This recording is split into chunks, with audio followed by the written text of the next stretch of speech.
You are trying to boost your testosterone, the supplements, the ashwagandha, the shilajit, the maca, and it is the wrong lever. The real dial that decides whether you grow is a different hormone entirely. Stop trying to raise testosterone. Lower cortisol instead. Because muscle is not built by scarcity. It is a byproduct of abundance. First, why testosterone is the wrong obsession. Inside the normal male range, more testosterone does not mean more muscle. Two guys on the same program, one low normal, one high normal, land in a similar place. The trigger for growth is mechanical tension, not the number on a blood test. So here is the shift. Your body does not build muscle because a hormone is high. It builds muscle when it decides it is safe to. Muscle is expensive tissue. It costs energy to carry every single day. Your body only keeps what it thinks it can afford. And it reads your whole life to make that call. Two modes. Abundance, when you are fed, rested, and calm, tells the body it is safe to build.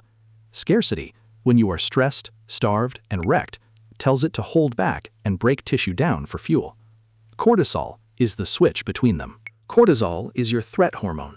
In a short burst, it is fine. It wakes you up. It handles a real emergency. The problem is when the threat never leaves, so cortisol stays high all day, every day. Now your body is permanently convinced it is under attack. And chronically high cortisol is catabolic. It cranks up muscle breakdown, and it quietly blunts the build signal, the same mTOR pathway that tension is supposed to switch on. You earn the growth in the gym, and high cortisol turns the volume back down. Worse, it feeds itself through your sleep. High cortisol wrecks your deep sleep, and deep sleep is when the big pulse of growth hormone fires. Miss it, and cortisol climbs again the next day.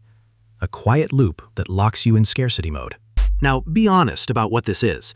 Lowering cortisol does not build muscle on its own. Tension builds it. Protein feeds it. Calories fund it. Low cortisol is just the permission slip. Chronic high cortisol is your body vetoing the gains you already earned. So stop spending money to push a testosterone number that was never holding you back. Spend that effort pulling cortisol down.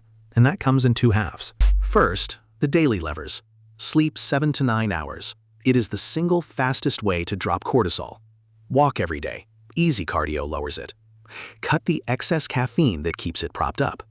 And eat enough, because crash dieting is itself a stressor that raises it.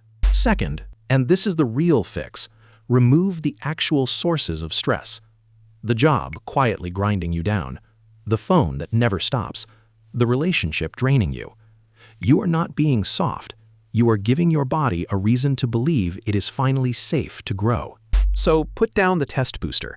Keep the tension heavy, keep the protein high, and pull the cortisol down until your body reads abundance instead of threat. Muscle is what happens when it finally feels safe.